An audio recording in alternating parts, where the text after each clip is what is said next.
Greetings, everyone. Welcome to our Wounded Families 101. Today's date is March 14th, 2022. We thank you for coming on and joining us in our broadcast, and we will be going into our discussion in a few minutes. But I just want to let you know that everyone is welcome to our classes, but remind the local friends and families in the Hagerstown area, we need you to help us by filling out the certification form. We're not going to present your name to the government, but we just need to know the ethnicity, the location, and if we are helping low income families.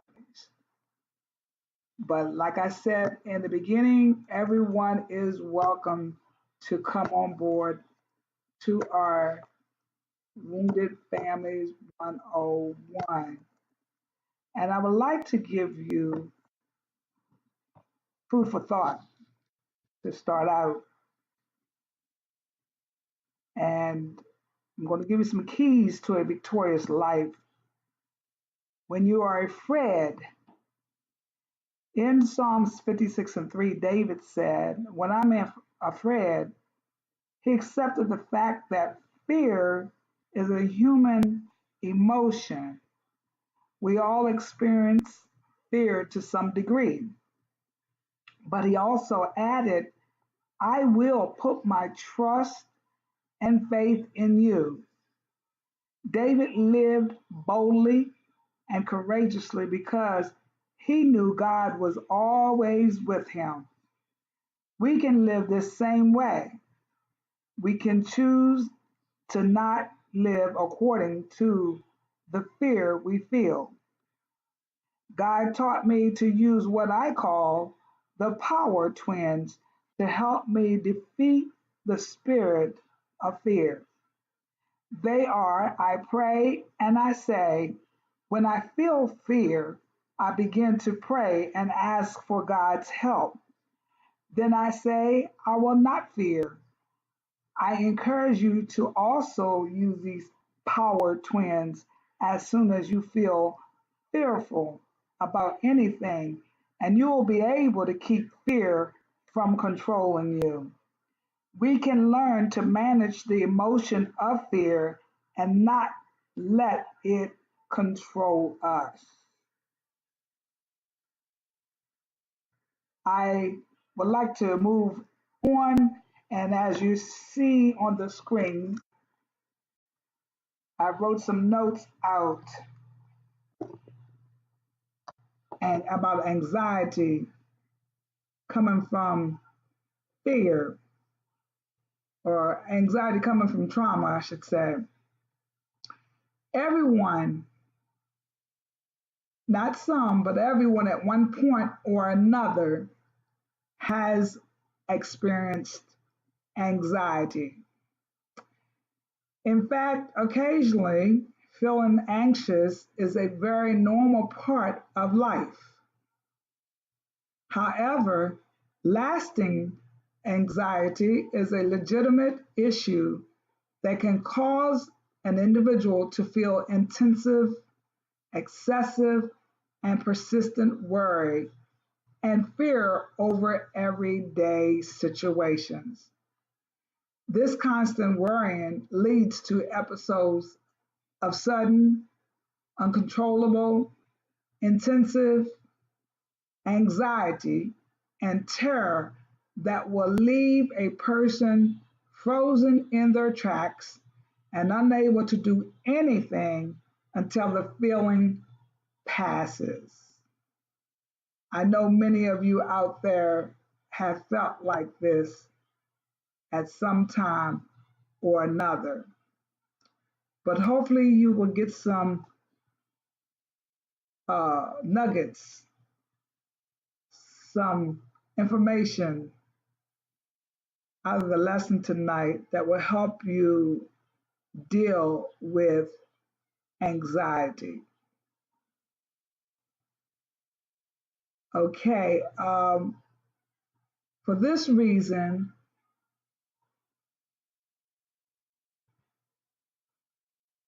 anxiety can interfere with your daily activities and potentially put your life on hold. There are many causes of anxiety, and anxiety disorders, one of which being trauma, highly stressful and disturbing experiences, especially early on in life.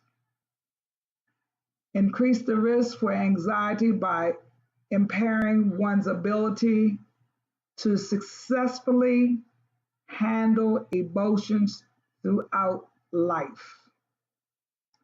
Trauma has the ability to alter the brain in such a way that it makes it more susceptible to anxiety. In addition, trauma may also change the structure of the brain. The hippocampus, which works closely with the amygdala, the brain's fear center. I may be mispronouncing that, but it's AMYGDALA. And it's smaller in some people who have endured extreme prolonged stress. We're going to remind you what we have learned earlier. Trauma is defined as an emotional, psychological response to an event or an experience that is deeply distressing or disturbing. Emotional and psychological trauma can be caused by both one time and ongoing events. Whether a person witnesses or is personally involved in a traumatic event, there are a set of possible responses that may experience a person, that responses that they may experience, period. A person may experience just one of the symptoms below, and others may experience all of them. Everyone is different, and the quality of symptoms a person experiences does not determine their strength or weakness. Now we're going to talk about the symptoms and responses to trauma include emotions such as shock, denial, guilt, or self-blame, difficulty concentrating,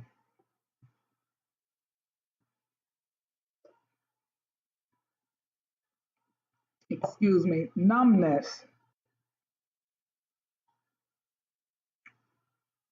changes in mood such as irritability, tension, anxiety, negativity, gloom, and disinterest, recurring memories, nightmares, and flashbacks, changes in eating and sleeping habits. I think that many of us can relate to some of these symptoms. Increased use of alcohol or drugs, trying to self medicate to bring about changes. Physical symptoms like unexplained aches and pains, nausea, extreme tiredness, and or loss of energy.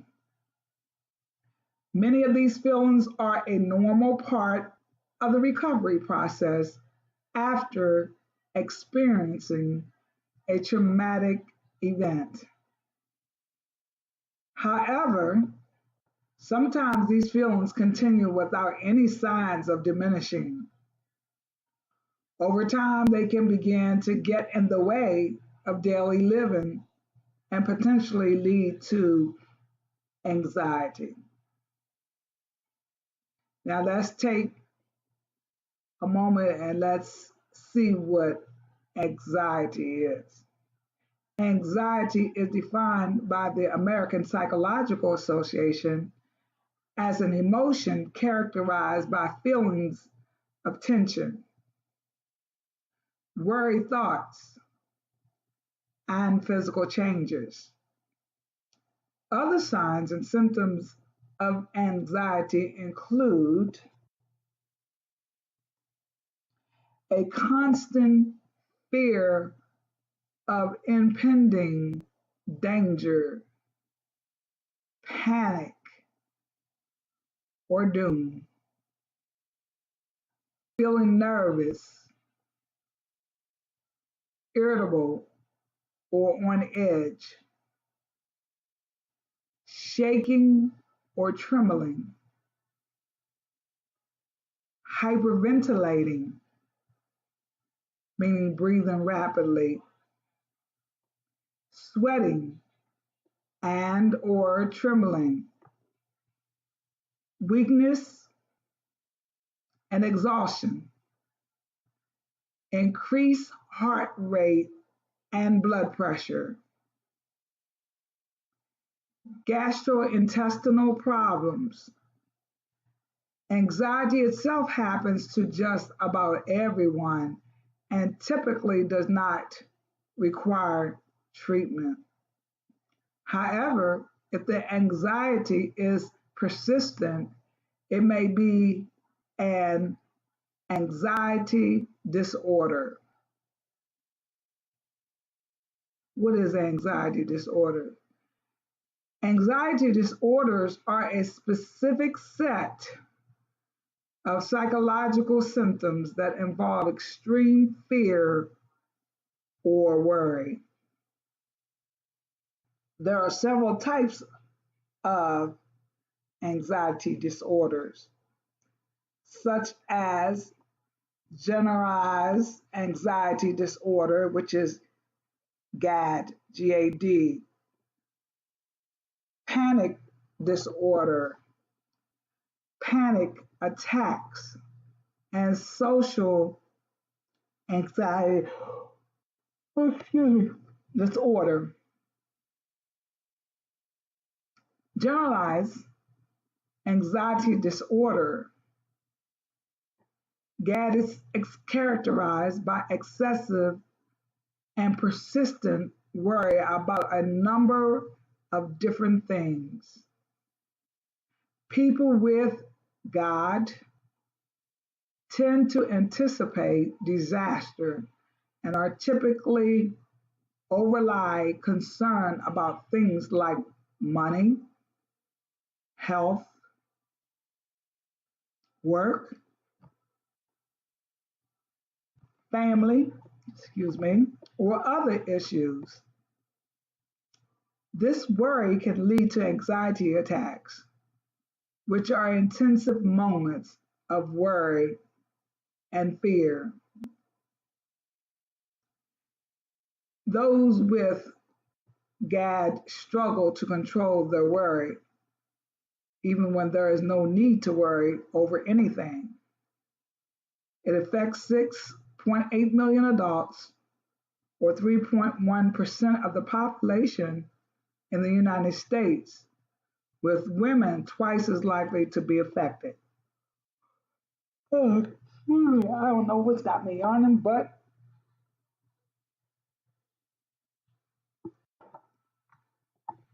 we are moving right along. GAD affects, we already said it affects 6.8 million adults and 3.1 of the population in the United States. Okay.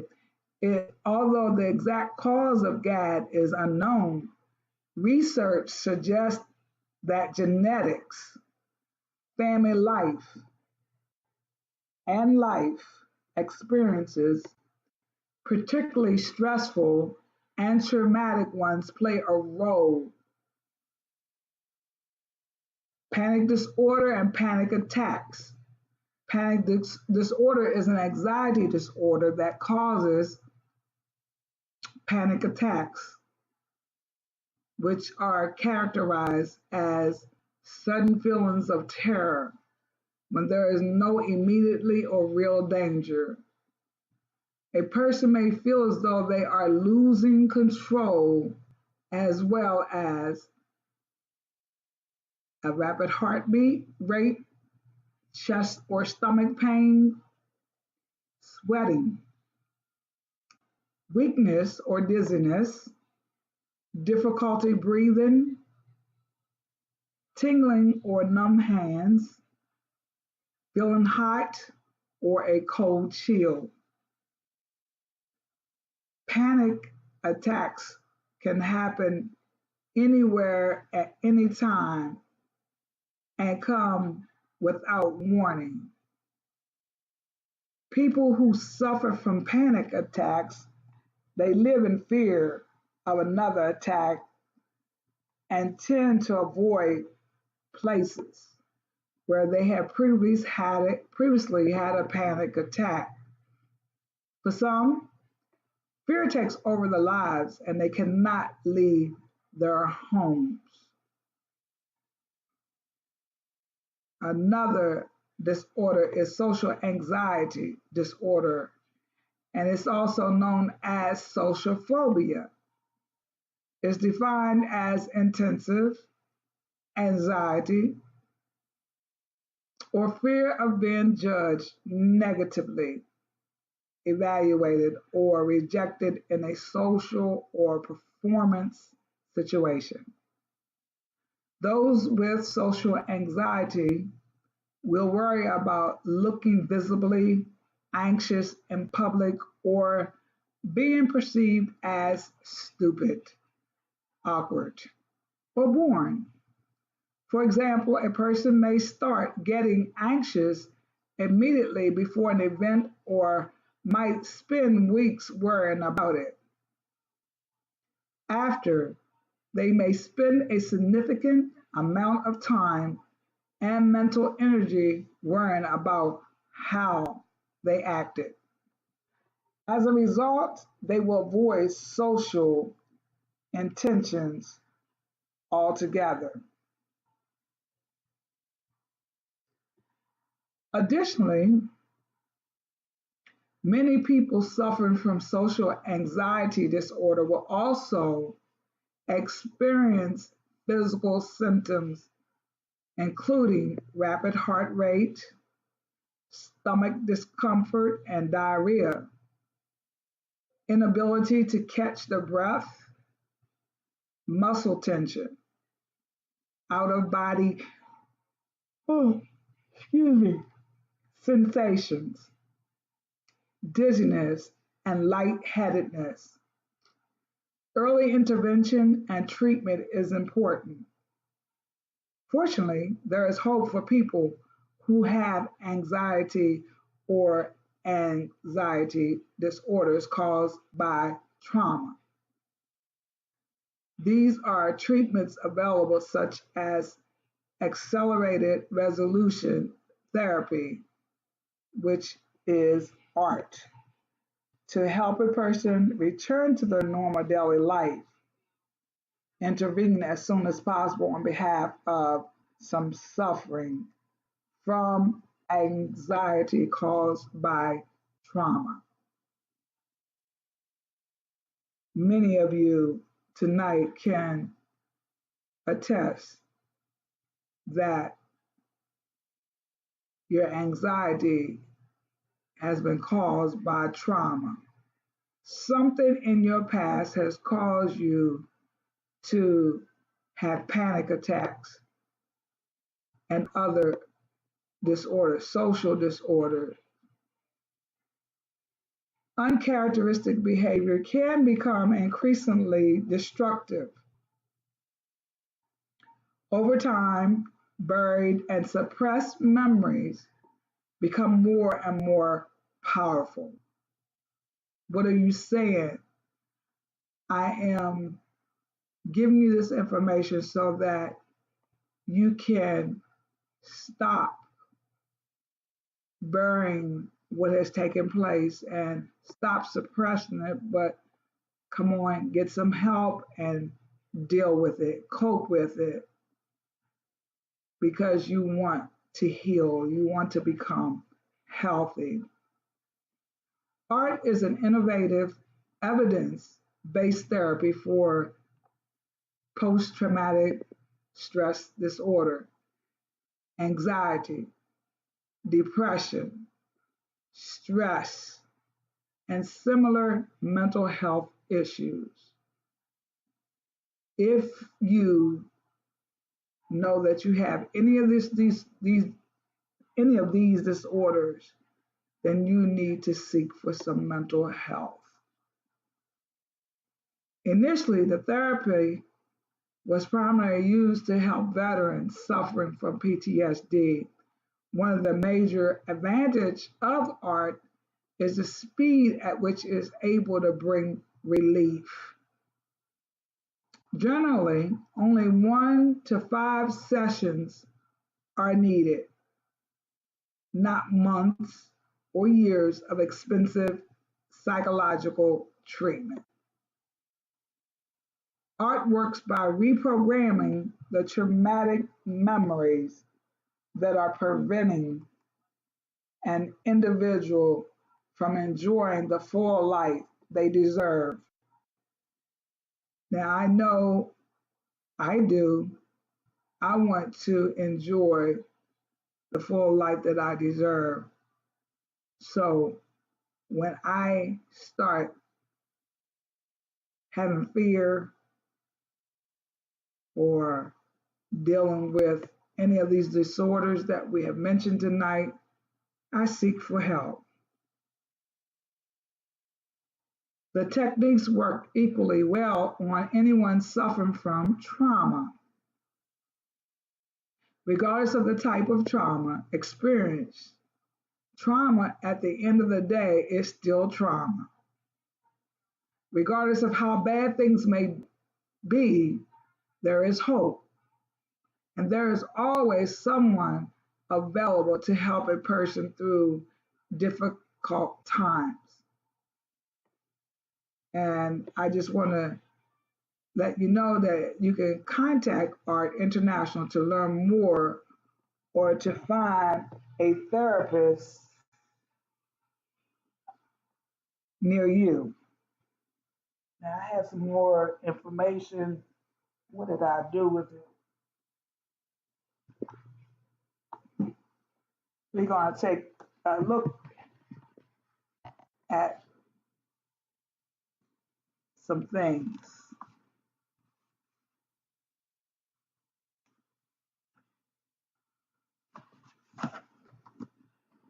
I like to read at times, and there are 7 wounds that I would like to. I think I've mentioned it before, but I want to remind some and enlighten others. Physical. These wounds are the most visible. In a world that places so much emphasis on outward beauty and appearance, a scar or physical impairment can be a constant reminder of an affliction due to genetics, disease, accident, or abuse. Physical wounds are painful by themselves, but more often than not, they are combined with one of the following wounds, which only intensifies the hurt. The first wound, sexual.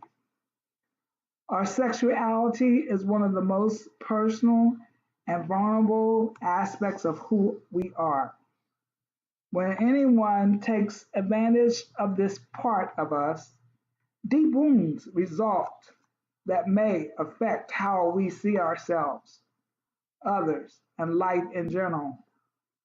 Sexual boundaries protect us, but when they are broken, whether by force, fear, or manipulation, we can feel shattered. Next wound, choices. Sometimes we make selfish, foolish, impulsive, and poorly considered choices that leave painful marks. If we could only go back and choose differently, we would do so in a moment. But here we sit in our brokenness with no one to blame but ourselves, which only makes the pain worse. Verbal. Words can be as powerful or painful as any physical wound, sometimes even more so. When barbs are hurled intentionally or unintentionally by those we respect, trust, or lean on, the hurt can pierce us to the core. Words of discouragement,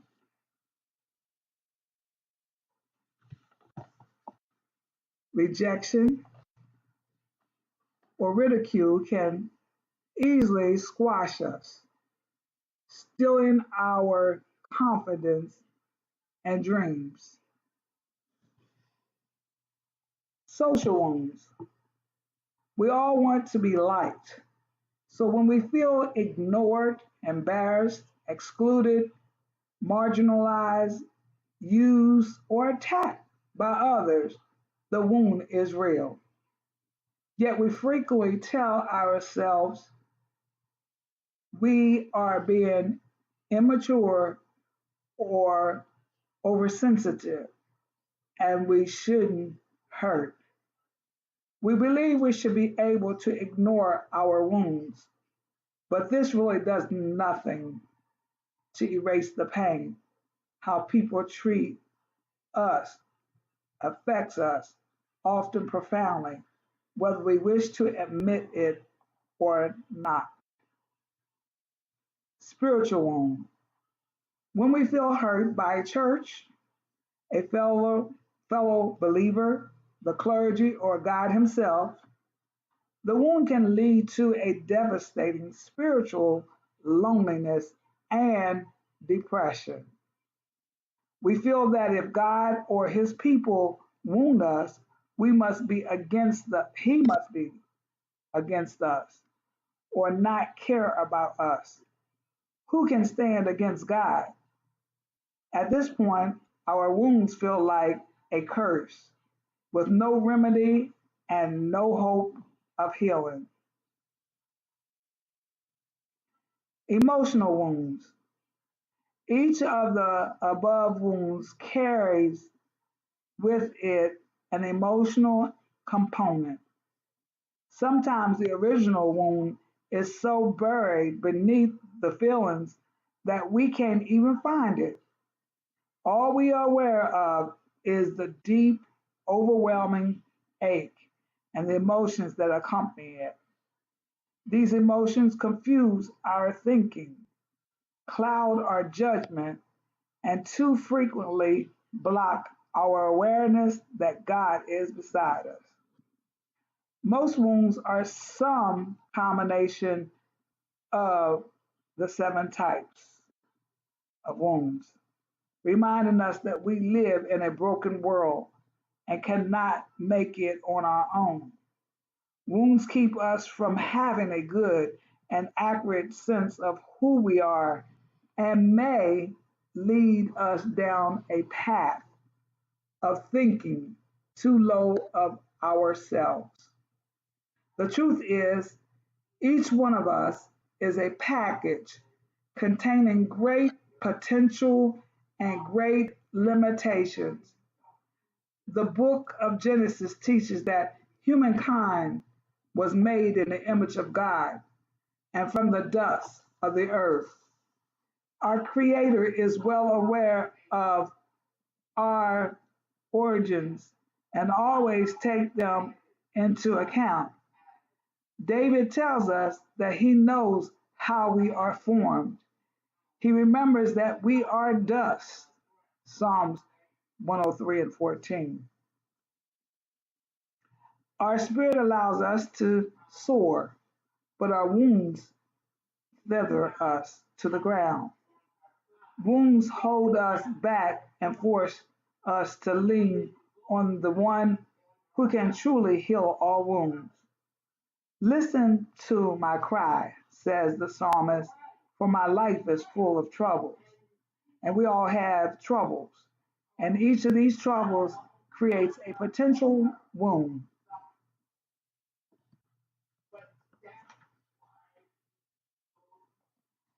And I have a question. How is your wound affecting you? And it's a quiz that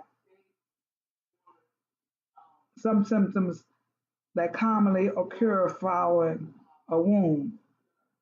Understanding your hurts and how they might be affecting you is the first step to healing. You must have become so accustomed to your wound that you hardly even aware of it. Lack of awareness, however, isn't always the same as healing. That deep hurt you put out of your mind can still affect your life in many obvious and subtle ways. Okay, we're going to, let's see,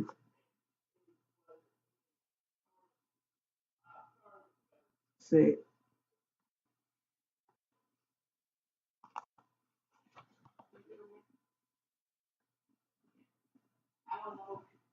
We will not do this quiz right now, but we'll come back to that another time.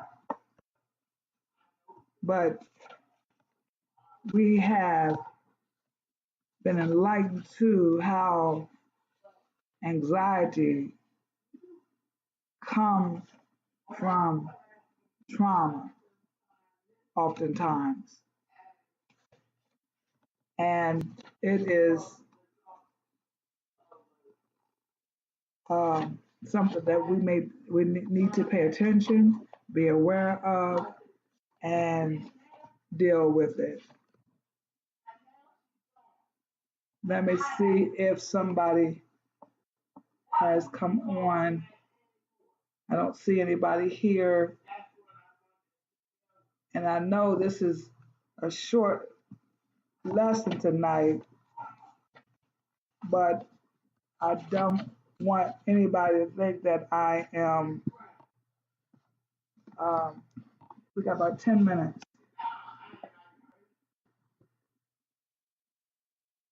Excuse me. Anxiety. This is something else I want to point out. Excuse me, I am on a broadcast. Thank you. When we suffer loss, change is forced upon us, and we have no say in the matter. Nothing stays the same. The dreams we once had are shattered, and somehow we have to find a way to go on. Hearing the news that our son had Down syndrome and heart problems forced John and me to dramatically alter our lives. The dreams we had envisioned for our future vanished like a puff of mist. Changing our lifestyle and changing our dreams weren't easy for us. When these changes are imposed on us rather than chosen, the natural response is anxiety. Even anxiety, however, serves a positive purpose. It drives us to take action. The anxiety I experienced after Nathan's catastrophic birth energized me to take a leave of absence and then to eventually resign from a job. While these were difficult changes, they proved healthy and necessary for the stabilization of our family.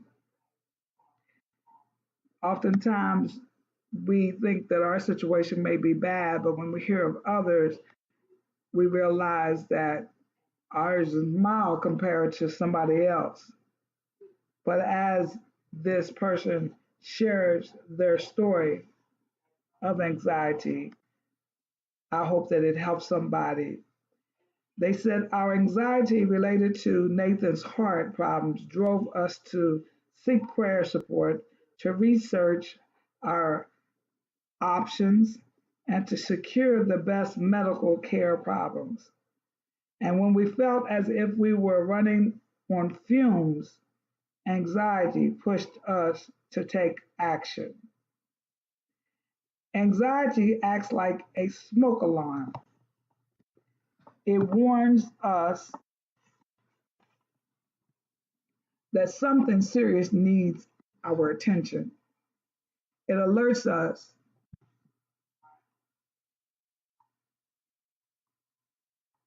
excuse me, it alerts us that things beyond our control are happening. However, when anxiety is triggered quickly by a sense of abandonment, we may wrongly conclude people or God have left me all alone. Whether the abandonment is real or perceived is irrelevant. The anxiety response is the same. Anxiety is also triggered by the extreme sense of vulnerability that faces following a loss. We didn't ask for this loss, but we got it anyway. We find ourselves assailed by the thought, if I didn't have a say in this, will I have a say in anything? Even though anxiety is an unpleasant feeling, it too can be a driving force in the healing process. It presses us to face the awful reality of our wounds and lost dreams. The anxiety of being alone in our struggle energizes us to reach out when isolation seems easier. Being isolated is not the answer, and we need to get around people who are strong, people who are encouraging, and others who will help you get through your anxiety. We risk attaching to new people and new dreams because to not do so is even scarier. The fear of feeling this fragile for the rest of our life focus forces us to ask tough questions and seek God. It drives us to search for meaning, purpose, new direction, and resolution. In this sense, anxiety is not bad, it is functional. But as with denial, too much of something can become problematic. In a later chapter, we will um, talk about ways to keep your anxiety in check so that it works for you rather than against you. So I don't know, we got about 4 minutes. If there's any questions or comments, we welcome you. We welcome your question. We welcome your comments. I think that it's important to get some help and not suppress the anxiety, but get some help and focus on it and heal. And know this, that you're not alone. You're never alone. You don't have to worry because you're never alone. First of all, God is with you, and there are support systems around you. And as it was stated earlier, if you need some help, contact ART International. You can go online and you can find one near you, a therapist near you that can help you in this unhealthy lifestyle or disorder. We will be back on Monday evening. I believe that will be 20th. No, it'll be the 21st at 8 o'clock for our Wounded Families 101 class. And for those who are having any type of anxiety disorder, we welcome them. And you could share this with somebody so they can obtain help. We'll see you back on Monday night at 8 o'clock. God be with you.